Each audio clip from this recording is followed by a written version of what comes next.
Welcome back to the Whisky Talk podcast. In this episode, we sit down with Global Malts Ambassador for Brown-Forman, Stewart Buchanan. Since being drawn into the warmth of a stillhouse while working as an overhead electrical engineer on the Isle of Mull, he's now worked on all sides of the industry. Here's his whisky adventure from Tobermory all the way to Benriach. Tell us about your first job in whisky. I basically got it by accident, I believe. I still think that back in Tobermory, where I spent most of my younger years. Prior to that, I used to be in overhead line electrical engineering, which can be quite a rough job in the winter, travelling Scotland up wood poles and stringing cables. But I just had taken a bit of time off due to the winters, and a job came up in Tobermory Distillery. And I thought, okay, it's November, 1993. I could do with being in a still house for a little while. Bit warmer. Until I go back to my overhead line job, and I never left. And as soon as I walked into the distillery, I knew that was for me. And it wasn't about what was in the glass. It was, again, I was more into the engineering, the kind of the maintenance, the boilers, the pumps, the valves, the noises, the smells, and that captured me. And that was me 33 years ago, I think it is now. So yeah, that was me hooked, as they say. So you started on the engineering side, but now you're on the ambassador side. How did that come about, and what changes did that bring? I've done every role that's been thrown at me. With gusto. And that's it, starting in Tobermory, we're just learning the trade in production and maintenance of the boilers, the valves, the pumps, etc. And under some great people, engineers and distillery managers. And it was in 2004, late 2003, I got the opportunity to go and start up Benriach. So I jumped in my little car with nowhere to stay in Elgin and left Tobermory, and I was up at Benriach starting that in April 2004. So amazing. Again, the distillery itself, it needed a bit of work done to it. It had been closed since 2002, laying silent. So again, just almost stripping it down, building it back up again, doing a few wee alterations here and there. Probably took about 6 months in total to do that. And that was a real kind of, let's say, a quick way to learn how a distillery works. You take it apart and put it back together again. And the journey started there. September 2004, we started production. But I suppose at that time we really found more interest in whisky in itself in maturation, because along with the purchase of the distillery, there were 35,000 casks going back to 1966. And they all needed to be tasted. So again, along with the rest of the team, I was, in and out of the warehouse looking at these cask samples as well. So I can't believe that's almost over 20 years ago now, but it really was a baptism of fire into Benriach. And you must have some good stories from those times as well. Oh, plenty. Yeah. No, I think even, the people in the industry back then, and even though it's 20 years ago, but times were different back then. Or even you go back to the 90s when I first started, I think these days have gone now in some cases with whisky. You walk into the distillery and the smells and the sounds and the atmosphere inside the distillery itself, that soul that distilleries have. We're lucky we do keep that at Benriach, but that's something I think that's a memory for me. And a thing about my production time is the feeling of just being in a distillery. And there's many stories, but maybe not all for the public's ear. When I did move up to Benriach, as I said, I didn't have any accommodation. Typical Scotsman. It was spring. It was a lovely spring that year. And I thought, well, why do I have to pay for a bed and breakfast or a hotel or even a flat if I don't need one? So I actually just kept on the floor maltings floor with my camp bed and sleeping bag. And if need be, I would take a walk. I used to have a camper van as well. So yeah, I would just be really kind of living the life back then, and waking up in a floor maltings when you're not quite sure where am I again. Yeah, that was quite a fun start to Benriach as well. And I'm sure whisky fans now would actually love to do that. I know people would pay a fortune to be able to do that, camping in a floor maltings. They really would. There you go, event idea. Yeah. And what does a day in life look for you now? Or let me rephrase that. What does a day in life look like for you now? I am so lucky. I think with the world of whisky growing and more markets that are opening up and expanding into, I sort my calendar out almost 6 months in advance. So there's nothing day to day that's going to catch me by surprise. So even now I know basically what I'm doing up until end of October. But it can vary. We can be hosting, groups of whisky enthusiasts. We can high net worth individuals. It could be our own sales teams or distribution teams. So as much as I'm traveling the globe, let's say 60% of the year, there's so much hosting back home that I'm also involved in, and that can vary across our 3 distilleries, not just Benriach. We also have Glendronach and Glenglass as well, which is a fantastic little group actually when you put them together up in that northeast. No 2 days are actually the same. Even just last week, I was smelling and tasting the wort from Benriach's mash tun. An hour and a half later, I was standing on the beach at Glenglass and Sand End with the North Sea wind blasting through my little bit of hair I have left. So yeah, very diverse day, and I couldn't really put on paper what I do. And that's the thing about advocacy; it's quite unmeasurable as well. I think there's so much passion that you transfer almost by osmosis, and you bring people into distillery. But how do you measure advocacy? It's quite difficult to put numbers on it. So I just love what I do and relish every day. And any particular memorable trips recently? Dubai for the first time. Actually, Dubai is a great market opening up. Actually, a lot of new markets this year that I've always been wanting to get to, but we never quite made it over the line. But I did make time for Turkey, which is again one of the fastest growing European / Asian markets. Dubai also, with the networking and access you have there across that whole Middle Eastern area.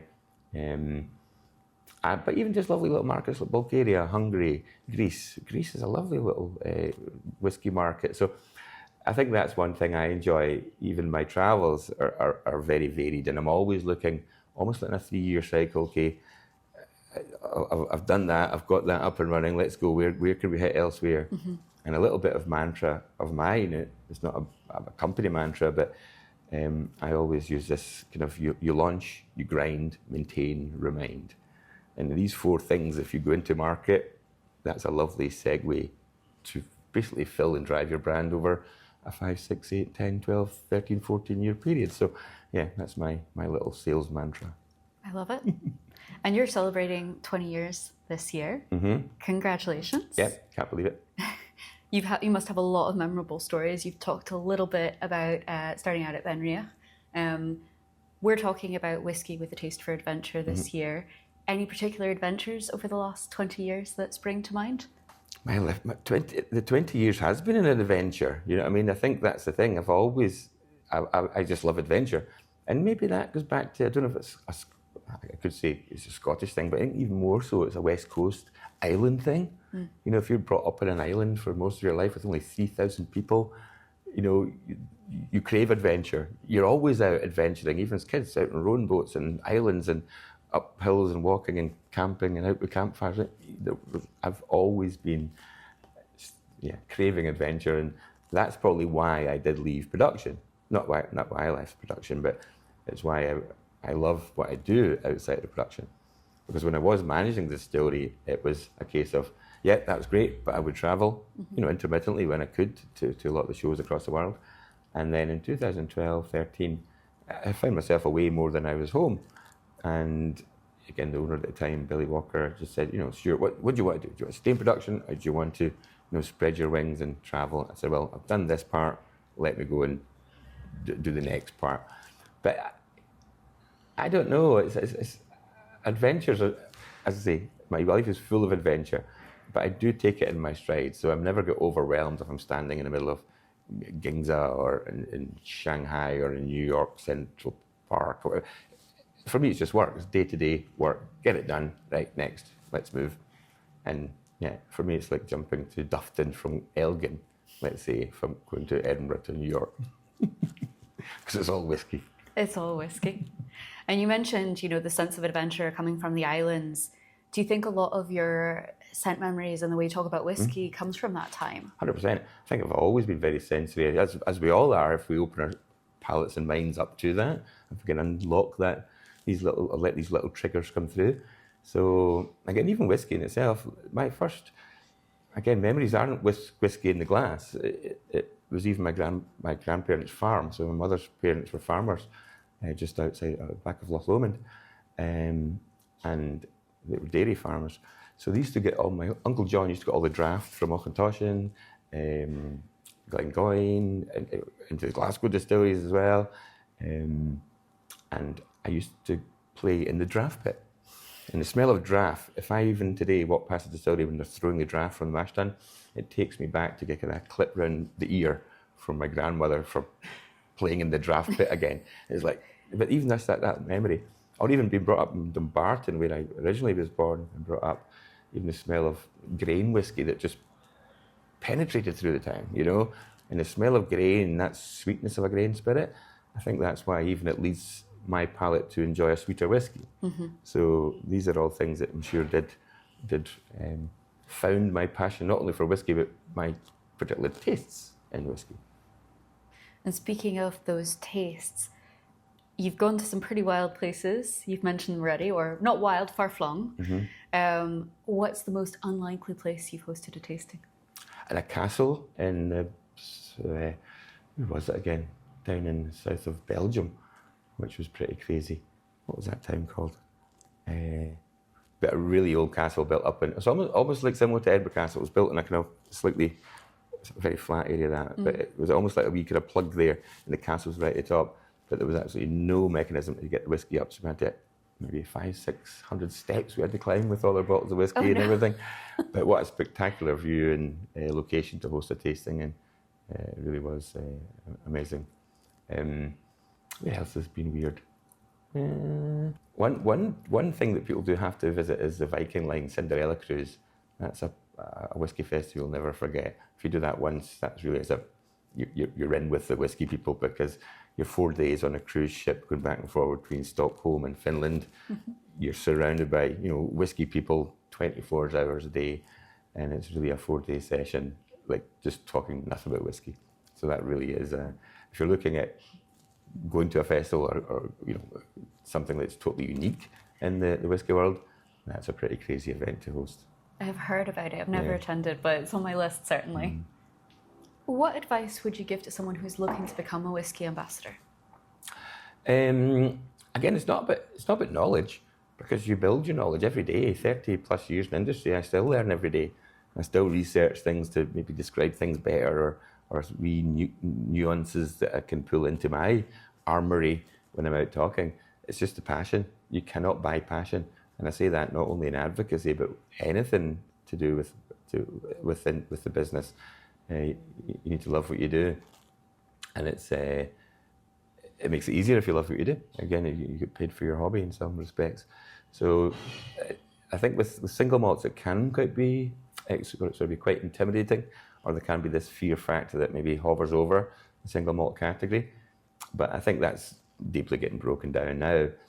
And the fact that, there are a lot of details and production differences across the board, but you pick these up in time. You start one place, you start with one thing. Okay, I'm just going to understand where the fruit development comes from in a whiskey, or I'm just going to understand, the mashing techniques and how they vary across Scotland, or you could say, is it still shapes that way more appealing to you? So find the part that you find interesting, master that, and then go on to the next part, and then you build that your whole armoury of knowledge. Basically, without knowing, you're building your armoury of knowledge. Amazing. And best part of your job? Just waking up every morning and going to work. It really is as simple as that. As I say, I never planned to do what I do. Again, every twist and turn I've taken in the 30 plus years in industry has almost been by accident, but I've always made that right turn. And that's what I would encourage anybody to do as well. I've always liked change, and even though I've been with the same company, I suppose, for a long time, there's always been change as well, which I like, and that forces you to maybe accept change and change your tact and direction sometimes. But it should work out for the best mostly. You've just touched on change there. So how have things changed over the course of Absolutely your crazy. time? The industry's changed dramatically. That's the thing, when I walked into Tobermory Distillery, like back in the 90s, that's very different times even back then. So, you walk in, you can hear, steam gushes, you can hear the Ogden pumps clanking and clicking in the steam traps under the stills, and you can hear the pumps driving and, straining with the steam going through it. These are that has changed a lot. Sometimes you go into some distilleries that are quite a sterile environment, in fact. Sometimes you kind of rip the soul out of there. So there's change in production. I'm lucky enough that I've enjoyed that in my time. There's been change in whiskey in bottle. I can remember drinking whiskey in the 80s, single malts, and I think even looking at what was happening in the 80s with cask, with styles, that has changed dramatically as the last decades have gone on. Not always for the better, I think what I like about the 80s whiskies, when you could really see the true DNA of a distillery, and the DNA was not maybe hidden by the very broad depth and breadth of cask we use today. There's nothing wrong with that, and I don't say it's a bad thing, because at Benriach we've got one of the widest, most eclectic selections of cask in anybody's warehouse. But I think sometimes you've got to remember about that DNA and hold on to that true house style that the distillery has. And for me, that was definitely much that 80s and early 90s whiskies. And in fact, at Benriach, funnily enough, we have the 16-year-old, which still holds that very strong DNA. I know Rachel, when she went out with the ambition to bring the 16-year-old Benriach back into the market, it was about keeping that old 80s style of a Speyside whiskey intact. So, in fact, future generations of whiskey consumers can enjoy what a Speyside whiskey should be in its own DNA. So, these are things you've got to protect for the future and the future consumers and whiskey enthusiasts. But there's been many changes across the board. I think one of the most dynamic was probably cask maturation. Looking at Benriach when we started up in 2004. I'm not saying we're the first by any means, but I'm damn sure we're one of the biggest early adopters of using a broad selection of diverse secondary cask maturation. Even today we've got most over 50 plus different styles of wood maturation and new oaks, which is just like Rachel's dream, to walk in there and have a larder so full of so many ingredients that she can then pull together, or that we can put out into as single casks across our range. But yeah, cask development, I suppose, in the last 20 years has really been, I sometimes call that the renaissance period of whiskey, where a lot of the independent distillers were buying new distilleries or building new distilleries or buying existing distilleries, but they're really putting more focus into that cask maturation and developing flavours that had never been seen before. And saying Benriach was certainly a very early adopter of that back in the 2000s, early 2000s, and present day. And what are some of your favourite flavours that have come out of those different maturations? I've got a sweet tooth. I've undeniably got a sweet tooth. It's quite funny. People say to me, "Oh, which whiskey do you like?" And when I tell them I'm very much a Speyside guy, as far as the fruit complexity, and I like a sweet, fruity, easy drinking whiskey, they look at me kind of strange. "Oh, I thought you'd be wanting some big, rough, aggressive, heavy." It's like, no, I want to sit back and enjoy a nice, fruity, sweet whiskey. And that's why Benriach particularly really does tick all my boxes. Don't get me wrong, I love some big drams at the end of the night when I've got an hour and a half, 2 hours to slowly sit and sip a dram. But when I'm with friends, in my garden, in the summer, in the house, boom, bottle of Benriach, any Speyside I do love actually, or anything with that sweeter note. It's just right up my street. But also the great thing, I think, with Benriach, starting off with that lovely, very much classic DNA of what a Speyside is. And I've actually got a little bit of new make with me. So this is actually some new make spirit here. But just to see how the forward drive Benriach production is really driving that classic DNA of a Speyside, which is apples, pears, orchard fruits, drizzled with honey, that lovely sweet barley. That's what every Speyside is. But Benriach just takes it that leaps and bounds further, and every part of a production is driving towards that. So a little bit in your hand, a little smack, and then that big inhalation of all that spirit. And you get that beautiful high ester note at the front end. So it's not quite tropical, but it's very apple and pear, almost that lovely pear droppy notes. It then moves into almost like baking bread and brioche doughy notes, and then right at the back you're left with that sweet barley, almost like smelling the wort from the barley that's left in your hand. So even that spirit itself, you see that how broad shoulders it's got and how it can carry a lot of weight, but how in its actual DNA it is very much a classic Speyside fruit-forward orchard-style character, which actually then develops, because if you look at that development of that spirit, through 10, 12, 14, 15, 16 years, it does move from orchards into, let's say, more soft orchards, more peachy and apricotty, and then even after that, when you start pushing that into the older years, 30, 40 plus years, then it starts going more tropical, like most whiskies do. But in the right cask, Benriach really does drive that. And some of the old Benriach 75, 77, 79s, they're almost pure pineapple in its fruit complexity. And that's that beautiful kind of esterification that happens just through time. But all founded by that. And that's what I find amazing about any spirit, that, again, it's always just water, yeast and barley, but how many diverse characters we can gain, not only through production as well as through cask maturation. Temperature here, timing there, volume here, a ratio there, middle cut here, there, still shapes. There's so many things that still amazes me. Water, yeast and barley can just develop so many different characteristics. And I think that's the thing, just having smelled my hands there, you kind of get that wave of scent that you just took us through with the fruit and malt, and it's just, you can already sense, maybe not entirely what it's going to become, but certainly a hint of it. Yep. And if you know your spirit well, if you know that spirit inside out, you know the cask that's going to be best in. If you think about the majority of the casks we have at Benriach, and everything in our core range at least is founded on that, which is bourbon barrels. If you look at the classic characters of Speyside and the flavours we drive at Benriach, the apples, pears, the apricots, then you take the bourbon notes in, your vanillas, your toffees. It's like apple pie and ice cream. Who doesn't like that, Yeah. And these flavours are meant to be together. So in maturation, it's a seamless, relationship the cask has with the spirit, or the spirit has with the cask, and it works. So there's no point in putting your spirit into something that's going to fight against or doesn't work with. So yeah, knowing your spirit inside out is vital to then start looking at casks. You can then drive flavours forward. But Benriach, as I say, it's got broad shoulders, it can carry a lot of weight, and it can carry many, many cask flavours without losing that classic DNA of its house style. And what are you drinking these days? Do you know what? I really, this Benriach 16s, I do love. It's got a little, maybe just drives back to an old classic. The way whiskies used to be, I will sometimes say, but not overstated with cask. It's almost stripping the cask back and letting the spirit come through.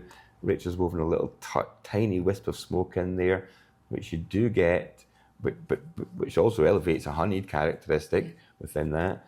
And there's something weird that's, I can quite happily say it's weird, but there's Rachel's found a little thing in there, and some old whiskey, you don't get it so much in modern whiskies, but old whiskies used to that lovely struck match. So, you could call it sulphur, but it's not quite the bad sulphur compounds that you don't want, but sometimes that old sulphur struck match note is a lovely little nuance, if you can get it. And Rachel's found casks that have that, and the way she's woven that into that 16 is just exquisitely done. And a lot of people might not even notice it's there, but once you find it, it's a little gem. Just these little hints that Rachel includes, it just makes me smile. But yeah, the 16 is probably my day-to-day drinking dram. Smoky 12 Benriach, I do love the peated Benriach.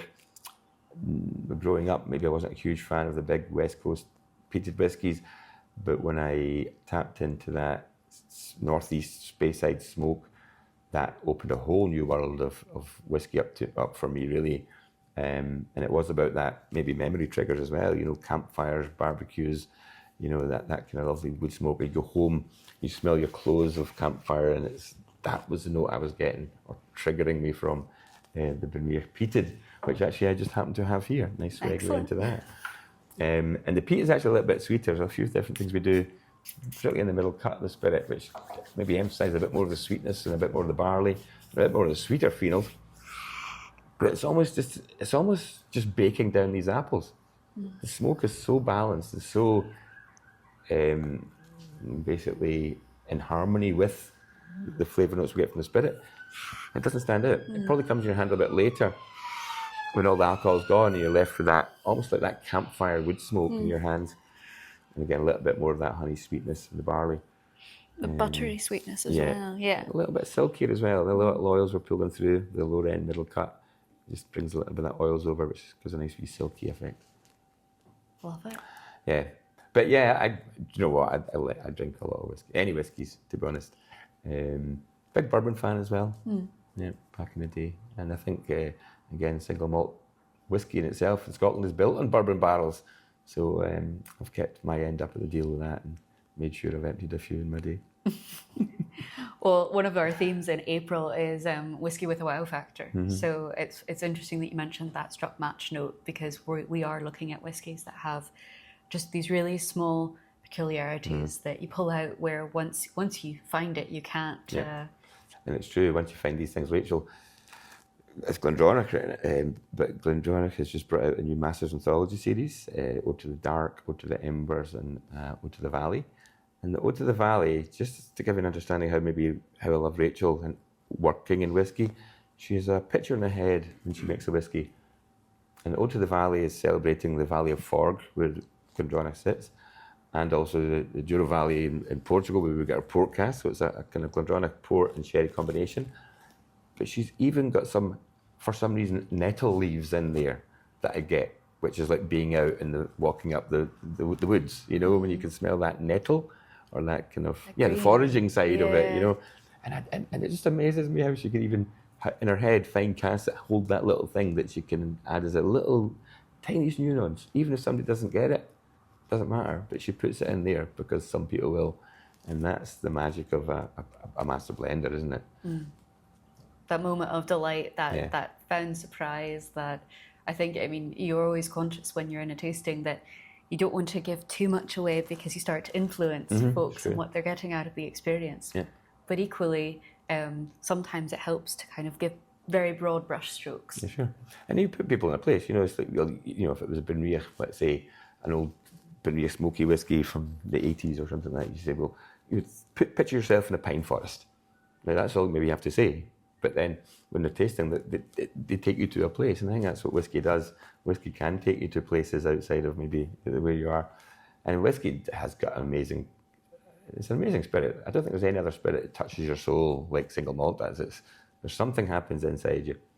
And even, you know, looking at many whiskies that I've tasted in cask or the sampling from cask, you know, looking at warehouse overviews and progressions, you instinctively know when a whiskey's good. And it's not about, oh, what is that note, or oh, what is that flavour I'm trying to find, or oh yeah, that's a great cask interaction. You basically get goosebumps. And if you taste that whiskey and you get goosebumps as your first reaction, that's a good sign to say, yeah, this is unusual, this is good. Well, we've got a wee whiskey here for you to try Indeed. as well, from our Vaults collection. It's cask number 12.80, Heaven in a Leather Hammock, 35 years old. Distilled on the 12th of April 1989, and it's a first fill ex-butt. I think with even whiskey at this age, obviously you're going to get these beautiful legs and the whiskey and just how it holds that glass. But as I'll say, Benriach, it's not an oily spirit, but it's a syrupy spirit. You know, some of the peatier whiskies have a little bit more of that oil driven through, but Benriach's just got this beautiful syrupy viscosity. It looks great in the glass, but also gives you that beautiful coating in your mouth as well, and a long, long finish. Excellent.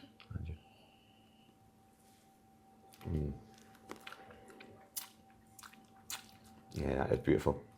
Quite a lot of mango in it. Yes, and I think that's, especially when you, again, I always find that so bizarre as well when you do start progressing, especially in that 25, 30, 35-year bracket where it does go hugely tropical. Yeah. Even these lovely coconut, it's like tonka bean vanilla, really darkened vanillas. Again, it'd be simple to just say this whiskey, oh yeah, we've got lovely chocolate and raisins and dates. It's more than that, you know. There's so many lovely bright characteristics. And just nosing that again, I think even at this high ABV, you can get your nose in there. Yeah. You know, you can pull out these lovely, slightly, I want to say, amongst the sweetness of the cask as well, there's a little wisp of that herbaceous quality that just maybe sneaks in as well. Yeah. This little bit of space sidewalk. Our head of whiskey creation, Ewan, when we asked him about this one, he said it was a desert island dram. Mm-hmm. Yep. Yeah, and again, beautiful, you know, zingy mouth. And I think if zingy mouth is a thing, but I use zingy quite a lot sometimes. You know, sometimes there's more than a sensation. With Benriach, jokingly, Benriach never gets old. Benriach no matter what the age, always stays bright, fresh, crisp, zingy, playful, and sweet. You know, it never gets. I've never seen any of our Benriachs get dull with wood, dull with age. You know, lose that pizzazz. You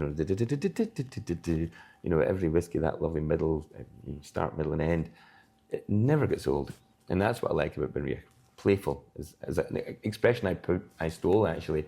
It was somebody in China said to me, I think they were looking for a description of Benriach, and whether they meant to say playful, I don't know, but it came out as Benriach is always very playful. And I said, I'm stealing that because yeah, you're right, Benriach is always very playful. I do think whiskies, you know, they have their own personalities, and you find that, you know, you have the initial whiskey and in one environment and it's one experience, and then you come back to it again and you do start to eventually see the spirit and the character of the spirit. Yeah, 100%. And that's what I do like there, even the back of this, it goes back to the barley, and I think most whiskies should, if it's been done well in barrel, it should always return to the barley, you know, that long lingering finish, even after you've gone through, you know, the fruit characteristics, you know, the cask and the oak and the wood. You know, for me, a good sign of good cask maturation or a good warehouse management program is that you should always end up in the end of the barley.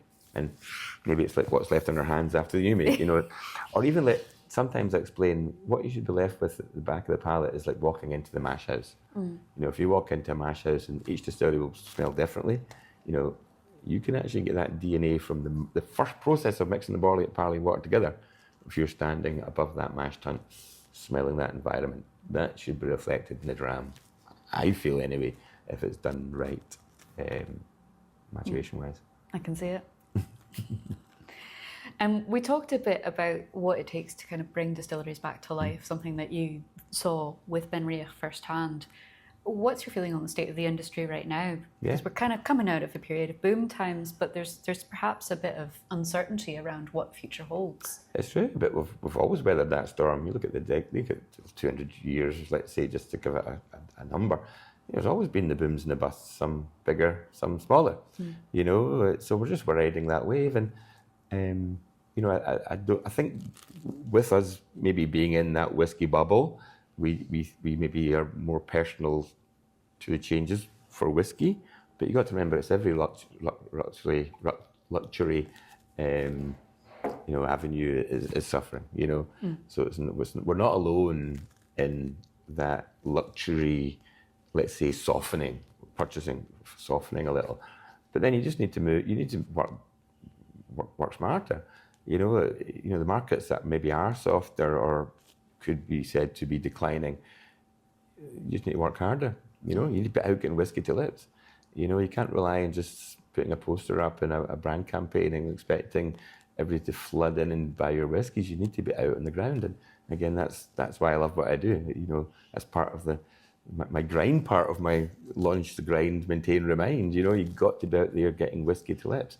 And no matter how big you are, nobody's ever big enough not to sit in a room with a whiskey club in Denmark or Sweden or Norway. You know, that's where you have to hit the ground, and that's, you know, all over the world we do this. But also you need to look at the different markets that are growing, maybe outside of the historical big ones, France, Germany, maybe UK, and Bulgaria, as I said, Hungary, Greece, Turkey's a hugely emerging market. India, we've been into the first time, which has always been talked about, but it's never quite blown up maybe the way people anticipated. But even into Mexico, Latin America are booming. So again, even the Mediterranean countries, you know, Spain and Portugal. So all these markets are in growth, but nobody ever talks about them. So I'll shout and scream for the small markets that are growing rather than shout and scream about the big markets that are declining. Sounds good to me. And you talked about some trips there. So is there anything exciting coming up that you can talk about with us? Benriach, Rachel's always working in Benriach's warehouses. She's added a lot of new cask styles to the warehouse. These things don't happen overnight, but I suppose in some cases we're at the remind stage with Benriach. You know, we had the launch out of COVID, we had the grind, getting it out there. We've maintained it, but now maybe we need to remind. So you might well find Rachel will be diving into the warehouse a little bit deeper maybe and pulling out some of these lovely reminders to showcase the fantastic variation of spirit we have at Benriach. So not too much detail to give away because I'm sure Rachel's still planning on what that will be. But I would just say that we're on that reminder stage of Benriach just to catch people's surprise again and let them know we're here. Excellent. Looking forward to it. Well, thank you so much for taking the time. Absolute pleasure. And I'm glad we made it work. It's been a long time setting this up. So, yeah, it's been a nice chat. Sláinte. Cheers, Slàinte.